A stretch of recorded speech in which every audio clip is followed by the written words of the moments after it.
Hello everybody, it's Miss Markham and I would like to introduce you to another one of my study toys, and that is a whiteboard. And I will sometimes just use it to write things out or to make plans, and I like that I can wipe it away and it's just a way I visually learn. And so this is a little supplemental video that will take you through the healing process.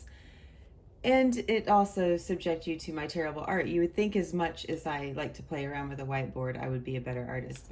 So let's go ahead and talk about what you're seeing here. So I'm going to introduce you to Eric the Viking, and we're going to help Eric heal from several different types of wounds. We're going to start with a flesh wound. So we'll say that Eric was getting out of his Viking boat and accidentally cut his leg with his own axe. Oh, he's a clumsy Eric the Viking. And so he's got this bleeding wound, and the first thing that happens is hemostasis. So if you look over here, this will be a bigger representation of his wound. So hemostasis is not part of the phases of healing, but that is when the clotting occurs. So wherever these little blood vessels were broken through the cutting of the skin, they will clot. So the platelets, by the way, which are doing this clotting factor, are sending out little messages. Let's use a different color. So they're sending out little messages. We'll make them look like little flags. And these little flags are flying out into the bloodstream to tell the white blood cells that they're needed on this scene. So this is going to be an up-close visual of a capillary here. So what you're seeing is these are the cell walls. It's a very thin cell wall. And when these cells here get the message from the platelets, they are told that they need to open up the gaps. So they start to separate, and they separate enough for the white blood cells that were in your plasm and in your blood to push through and come onto the scene. And so these, what's the word I'm looking for here? Chemotaxis is the word. So we'll get the white blood cells are going to come into this area. And so this is usually neutrophils. You don't necessarily need to know that, but the neutrophils are the first ones on the stage, and they are going to start to eat and destroy bacteria that's in the wound, because as you can imagine, Eric has a very messy axe that's chock full of bacteria and other things that he doesn't want in his leg. And thankfully, he has these wonderful white blood cells that come in and start destroying that stuff. So that's where we're at here. We've got chemotaxis, we've had hemostasis, which brings in chemotaxis, which is the signals for the white blood cells to come onto the scene. And so this process here, this is the inflammatory phase, because as you can imagine, when these cells widen and these gaps open, not only do white blood cells get to come into this space, but so does plasma and blood. And so both of those things are also going to flood that area. All right.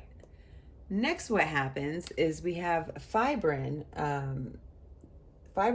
are going to come in, and they're just going to lay fiber all over the place. And so this is that random laying of fiber.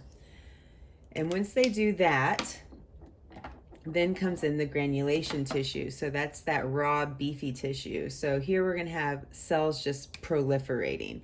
So this is that proliferation phase. So these are weak fibers, weak collagen fibers. And so as the proliferation happens, it's going to fill up with that meaty tissue all the way through here. And it's going to use this lattice network as a way to come in and take in all those gaps.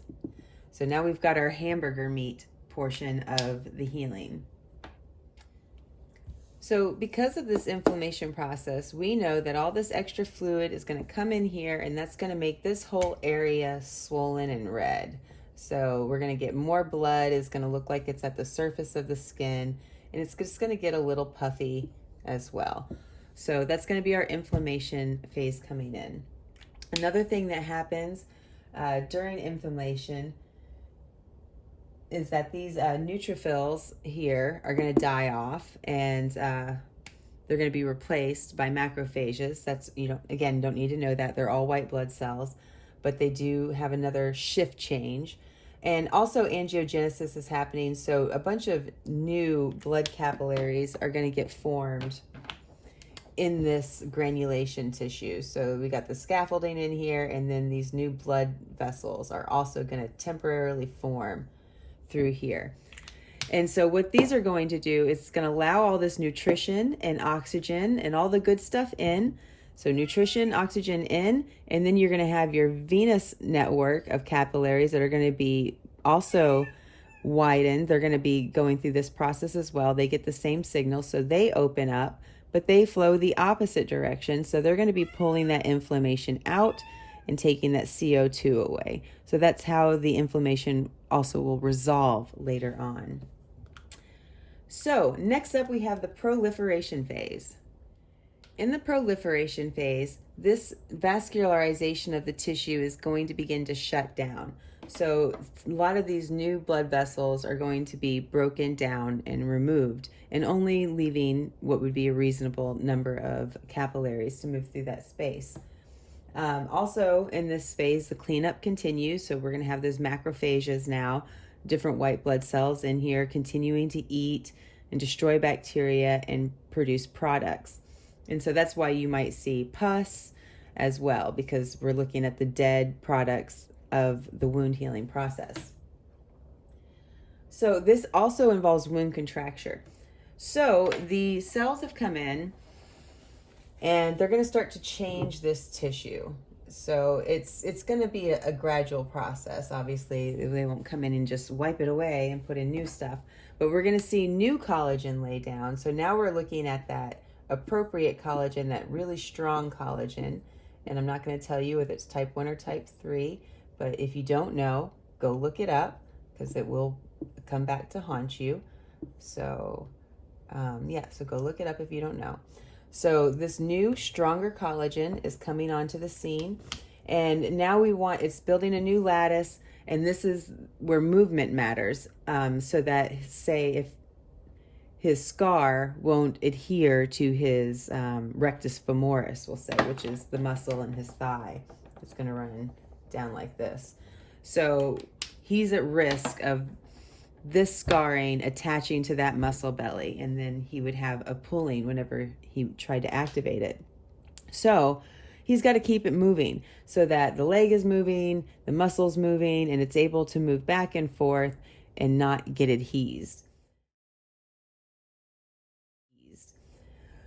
So this granulation tissue marks the proliferation phase when it begins to change and it starts to turn back into normal tissue and or scar tissue. So anywhere normal tissue cannot be laid down, the body will then choose to lay down scar tissue. So we'll just represent some bits of scar tissue through here. And it would probably be more like along a line. So here, the edges are going to start to do wound closure. They're going to start to pull together. And part of that is this process of the collagen being lined down.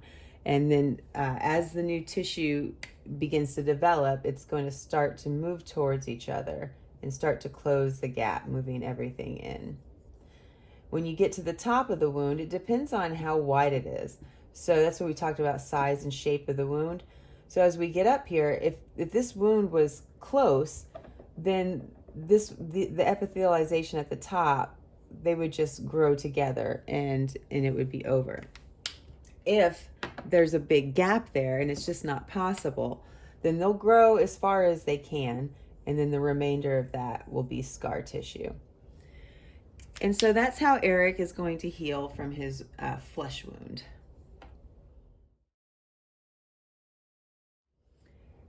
Eric is at it again. This time he has fallen while walking over some dangerous rocks towards the village that they were going to raid.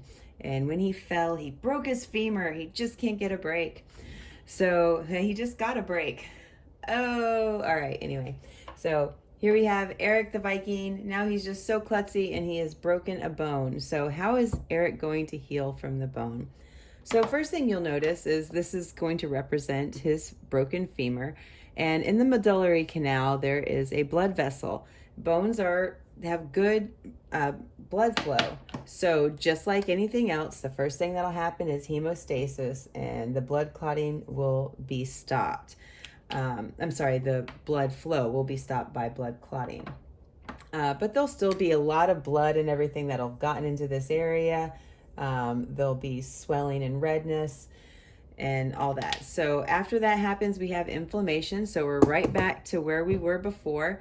So the platelets have sent out the markers, the cells and the blood vessel wall have now separated, and white blood cells are on the scene. Same exact process. Just like before, the clotting factors are also going to initiate the formation of the fibrin meshwork, and it's going to be very random. And just like before, we're going to see the bone is going to fill up a new way. And so it's first going to make itself a clot. It's going to fill up the whole thing. Now we are in the reparative phase. So this isn't going to be functional for bone. It's just a giant blood clot. I made it a clean break here. So what's going to happen now is we're going to have those osteoclasts and osteoblasts are going to be on the scene. So as stated, this is not a functional scabbing for a bone. It's going to be too weak. There's going to be motion that occurs. So when motion occurs, this won't be able to heal. You're going to learn a little bit later about fixation. So they might use a bar to hold a bone still and put screws into it. But right now we're going to just make his clean break, also because he's a Viking and they weren't able to have this type of surgery. So he doesn't get that. Instead, he's going to have to immobilize it and keep it still during the healing process, because as you can tell, this is not strong. It's just blood and fibrin. After this phase, and it goes into the reparative phase, that's when the osteoclasts, which clasts clear, are going to come in and they're going to start to clear away some of this tissue. And the osteoblasts are going to come in and they're going to add some tissue. So this is going to change from a blood clot that's holding it together into a soft callus. So it's going to form over into a soft callus. And all this will be made of the same tissue. And over time, they're going to restructure that and turn it into a hard callus. And that's just going to be a continual process of osteoclast and osteoblast work. To reiterate, this reparative phase here can last 6 to 12 weeks. Now let's talk about what happens next, because even though this is a hard callus, you'll notice that we still don't have the restoration of the medullary canal. And that's what will happen during the remodeling phase. So in the remodeling phase, the osteoclasts and the osteoblasts are going to get back to work, and they're going to just sweep back and forth in this area until they restore everything back to normal. This hard callus will disappear, including how it bulges around the edges. And this could take up to a year. And essentially, as those osteoclasts and osteoblasts just do their job breaking down the bone matrix, they're going to do that until everything is returned back to normal and bones will heal without a scar when they.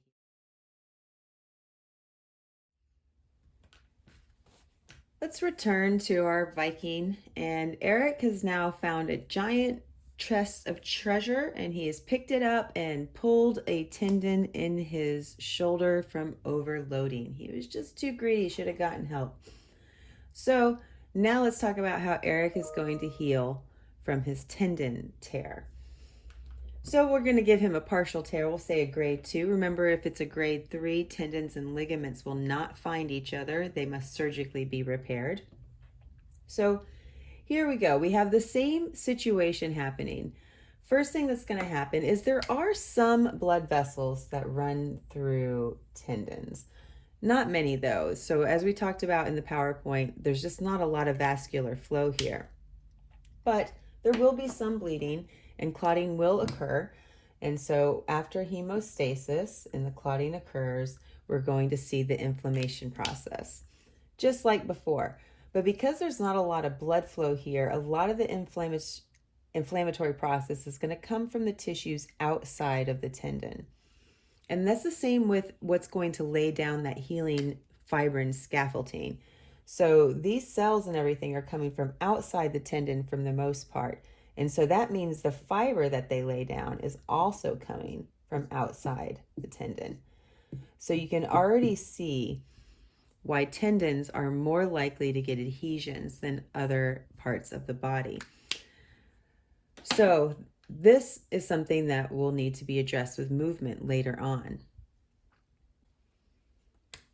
So in that proliferation phase, we see angiogenesis. So we're going to see new blood vessels forming into the area of injury to bring in those nutrients and to pull away the toxins.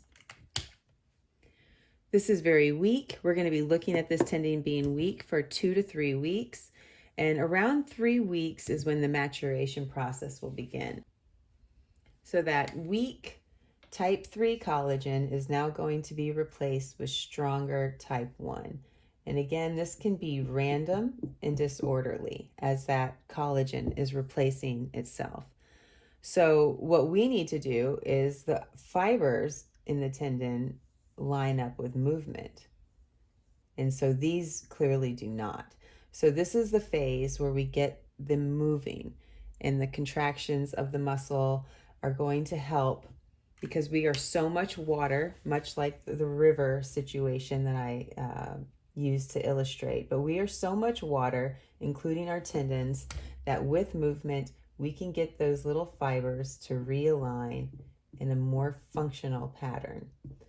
Now, this tendon will never regenerate fully, but these fibers can be in a functional way instead of pulling on each other. So if you have a knot of stuff and then you try to pull it, it's not going to work very well versus that. So that's why we're using movement. That's why we use range of motion. Tendons must have stress to improve, and they never will get fully improved. We're looking at about 85% of their max load after their recovery. So now he can only pick up about 85% of the treasure he could have originally picked up. So what sort of trouble has Eric gotten himself into this time? Eric was running for his life, run for the hills, and he tripped and he snapped his ACL. Oh, so how is Eric going to heal from his ACL? So if it was a complete tear, what is your answer?